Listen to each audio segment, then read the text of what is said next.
కృష్ణానది యాజమాన్య బోర్డు సమావేశం ముగిసింది. హైదరాబాద్లోని జలసౌధలో బోర్డు చైర్మన్ అతుల్ జైన్ అధ్యక్షతన సమావేశం జరిగింది. తెలంగాణ నీటిపారుదల శాఖ ముఖ్య కార్యదర్శి Rahul Bojja, Telangana ENC Anil Kumar, AP ENC Venkateswara Rao, ఇంజనీర్లు, ఇరు రాష్ట్రాల ఉన్నతాధికారులు సమావేశంలో పాల్గొన్నారు. ఏపీ, తెలంగాణ మధ్య నీటి వాటా, బోర్డు నిర్వహణపై భేటీలో చర్చించారు. టెలిమెట్రిక్ స్టేషన్స్ ఏర్పాటుపై ఇరు రాష్ట్రాలు అభ్యంతరాలపై సమావేశంలో చర్చకు వచ్చింది.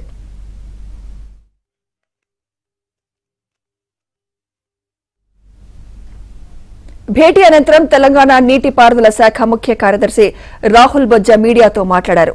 కృష్ణా జిల్లాలో 66:34 నిష్పత్తిపై నిరసన తెలిపినట్లు వెల్లడించారు.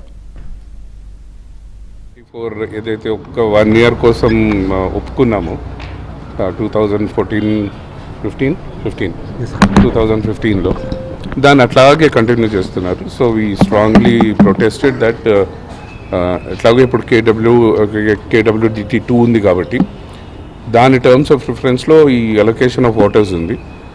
ఆ అలొకేషన్ ఆఫ్ వాటర్స్ డిసైడ్ అయ్యేంత వరకు we registered our protest that 66-34 అవ్వకూడదు అని. సో ఇట్ షుడ్ బి 71-29 అని మనము ట్రిబ్యునల్లో కంటెస్ట్ చేస్తున్నాము. అండ్ జలశక్తి మినిస్ట్రీకి కూడా రాసాం మనము 71-29 is our right because of మన క్యాచ్మెంట్ ఏరియా, మన బేసిన్ రిక్వైర్మెంట్స్. బట్ అది అయ్యేంత వరకు అట్లీస్ట్ 50-50 అన్న చేయండి అని మనం ఆల్రెడీ రాసున్నాము. So we did not agree for 66-34. We registered our protest. So ad hoc allotment మీద కూడా వీ రిజిస్టర్డ్ అవర్ ప్రొటెస్ట్. మరి chairman I don't know decision ఏం తీసుకుంటారో. అయితే కృష్ణా జలాల్లో తెలంగాణ అడిగిన 50:50 నిష్పత్తిని అంగీకరించబోమని బోర్డుకు చెప్పినట్లు ఏపీ ఈఎన్సీ వెంకటేశ్వరరావు వివరించారు. కృష్ణా బోర్డు కార్యాలయాన్ని ఏపీకి తరలించాలని కోరామన్నారు. దాంట్లో తెలంగాణ గవర్నమెంట్ సైడ్ నుంచి 50-50 రేషియోలో డిస్ట్రిబ్యూషన్ చేయాలని చెప్పి వాళ్ళు అడగడం జరిగింది. సో ఆంధ్రప్రదేశ్ సైడ్ నుంచి ఈ 66-34 రేషియోలో ఇది వరకు నుంచి ఫాలో అవుతున్నాం కాబట్టి సేమ్ రేషియో ఫాలో అవ్వాలని మేము చెప్పడం జరిగింది.